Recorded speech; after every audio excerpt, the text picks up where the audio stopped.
हम चाहते हैं कि हम इतने एकजुट हो जाएं कि लोगों को दहशत हो कि अगर इनकी महिलाओं के ऊपर, इनके नौजवानों के ऊपर अगर हमने आंख उठाई तो ये आंख निकालने का भी दम रखते हैं। संविधान के अंदर, कानून के अंदर वो सख्त कानून चाहिए कि लोगों को दहशत हो हमारी महिलाओं की तरफ नज़र उठाते हुए भी।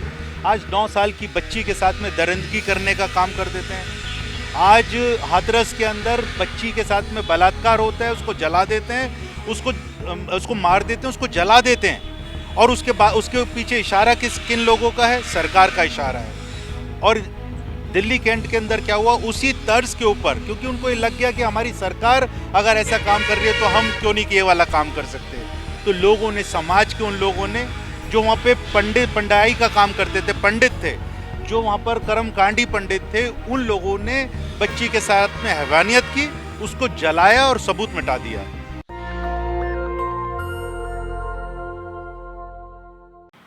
दिल्ली के कैंट में जिस तरह की हैवानियत हुई है 9 साल की मासूम बच्ची के साथ, लेकिन ये कोई पहला मामला नहीं है। पायल तडवी हो, रोहित वेमुला हो, खासकर देश के हर हिस्से में आपको हर एनसीआरबी के आंकड़े हैं कि सबसे ज़्यादा शेड्यूल कास्ट की महिलाओं के साथ रेप होता है, शेड्यूल कास्ट के बच्चों को मार दिया जाता है। दलित लाइव्स मैटर, ये आप देखिए किस तरह से मेरे साथ राजेश लिलौटिया हैं। आप सब जानते हैं इनको, पूरा देश जानता है।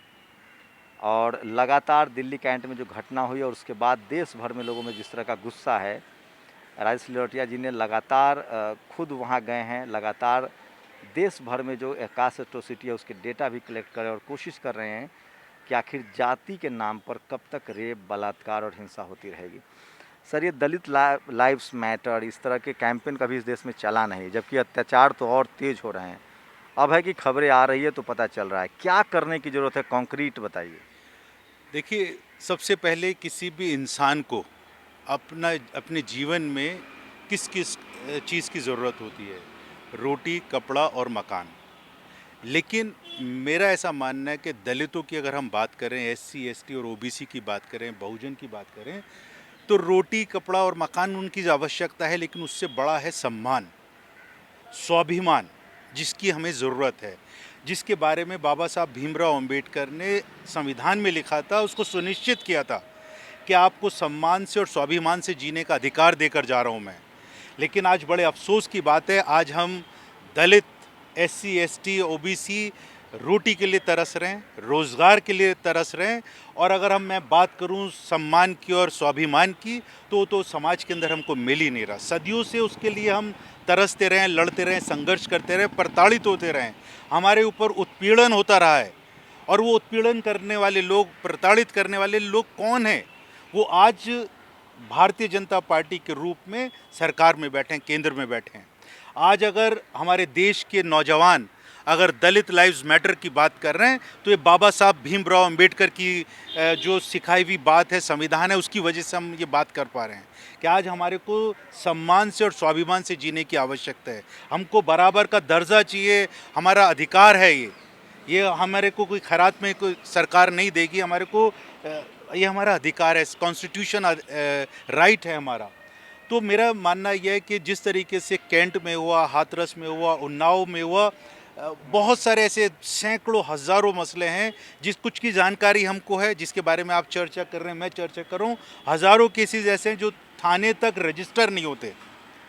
तो उन सब मसलों के ऊपर हमारा ये मानना है कि हमें संविधान के अंदर, कानून के अंदर वो सख्त कानून चाहिए कि लोगों को दहशत हो हमारी महिलाओं की तरफ नज़र उठाते हुए भी। आज 9 साल की बच्ची के साथ में दरिंदगी करने का काम कर देते हैं। आज हाथरस के अंदर बच्ची के साथ में बलात्कार होता है, उसको जला देते हैं, उसको मार देते हैं, उसको जला देते हैं। और उसके बाद उसके पीछे इशारा किन लोगों का है? सरकार का इशारा है। और दिल्ली कैंट के अंदर क्या हुआ? उसी तर्ज के ऊपर, क्योंकि उनको ये लग गया कि हमारी सरकार अगर ऐसा काम कर रही है तो हम क्यों नहीं ये वाला काम कर सकते। तो लोगों ने, समाज के उन लोगों ने जो वहाँ पे पंडाई का काम करते थे, पंडित थे, जो वहाँ पर कर्मकांडी पंडित थे, उन लोगों ने बच्ची के साथ में हैवानियत की, उसको जलाया और सबूत मिटा दिया। अब पुलिस का क्या रोल है? पुलिस किसके अंडर में? पुलिस के ऊपर भी वो अंकुश नहीं है, वो कानून की सख्ती नहीं है, जिसकी वजह से उनको दहशत हो। पुलिस पीड़िता के माँ बाप को, गुड़िया के माँ बाप को प्रताड़ित कर रही है, मार रही है, उनको धमका रही है कि आप ये स्टेटमेंट मत दो और इसके पीछे मत जाओ, इस केस को यहीं पे रफा दफा करो। तो हमारा मानना ये एक मुहिम हमें देश भर के अंदर चलानी है और मैं अपील करना चाहता हूँ SC ST OBC और हमारे तमाम बहुजन नौजवानों से, महिलाओं से खास तौर पे मैं अपील करना चाहूँगा कि एकजुट हो जाइए। हमें दूसरी गुड़िया या दूसरी हाथरस वाला नहीं चाहिए। हम चाहते हैं कि हम इतने एकजुट हो जाएं कि लोगों को दहशत हो कि अगर इनकी महिलाओं के ऊपर, इनके नौजवानों के ऊपर अगर हमने आँख उठाई तो ये आँख निकालने का भी दम रखते हैं।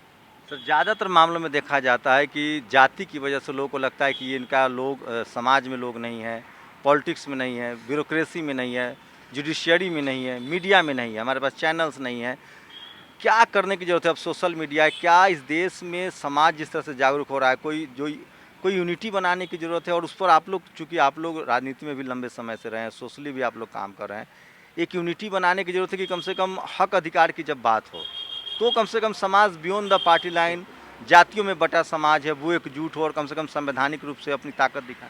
मैं बिल्कुल आपकी बात से सहमत हूँ और मैं इस चीज़ का बहुत बड़ा एक वकालत करने वाला हूँ कि हमारे को बियॉन्ड द पार्टी लाइन, जब समाज की बात आए, जब हमारे ऊपर अत्याचार की बात आए, तो समाज के सभी राजनेताओं को, सामाजिक संगठनों को, चाहे वो किसी भी आइडियोलॉजी के साथ में संबंध रखते हो, चाहे वो BJP में हो, RSS में हो या किसी भी जगह हो, जब समाज की बात है तो सबको एक हो जाना चाहिए।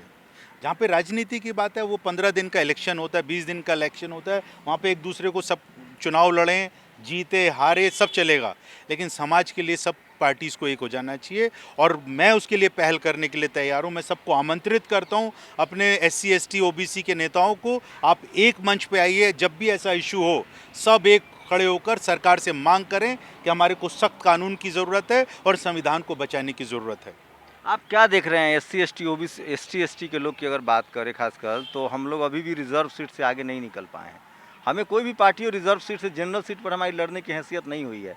तो क्या ये नेता हमारे बात कब समझेंगे कि हमारी हैसियत, तो अगर हम आप पॉलिटिकल लीडरशिप में फिर भी जनरल सीट से नहीं लड़ पाते हैं, तो समाज को न्याय दिलाने के लिए तो कम से कम एकजुट हो, कम से कम रिजर्व सीट के बहाने एकजुट हो, ये संभव हो सकता है?